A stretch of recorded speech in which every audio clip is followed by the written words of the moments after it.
We tend to organize our adult lives around precision. We manage calendars, curate our rooms, and maintain the outward appearance of a full existence through schedules and professional success. But an organized house is not the same thing as an accompanied one.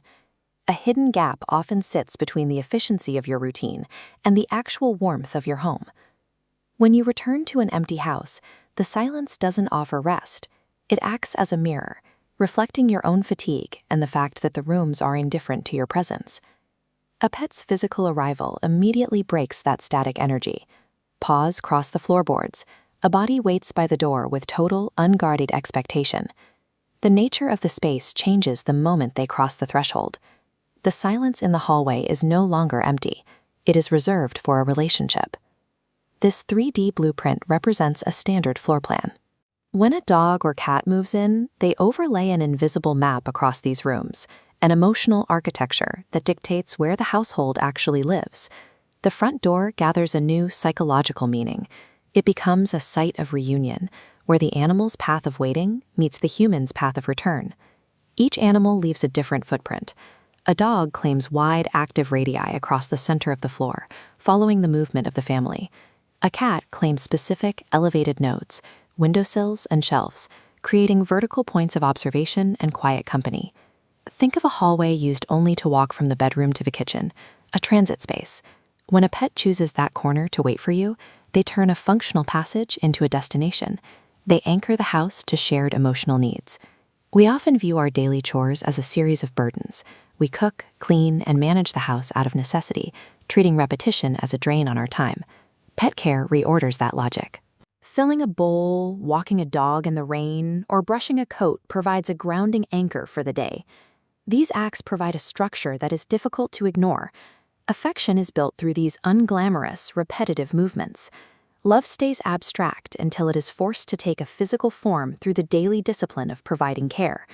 Modern time often feels like a formless drift of screens and notifications. Pets impose a biological rhythm on that drift, pulling us back to the immediate requirements of hunger, exercise, and rest. By demanding a strict daily pace, pets force us to participate in the present. This mundane routine becomes the scaffolding that holds the relationship together. Human conversation requires a constant performance of status and social masks. We are perpetually explaining ourselves, which makes even simple communication exhausting. The bond with a pet relies on a different grammar. It is a language of gaze, proximity, and physical touch. You feel known because they ride your posture, your pace, and your silence. The ultimate expression of this trust is physical vulnerability. When an animal sleeps completely exposed in your room, their body is declaring absolute safety in your presence. We reach a level of intimacy in these moments that words often fail to provide. It is the permission to simply exist in the company of another being. This architecture is built over years, which is why its collapse is so disorienting. When a pet dies, the after state reveals exactly how much space they occupied.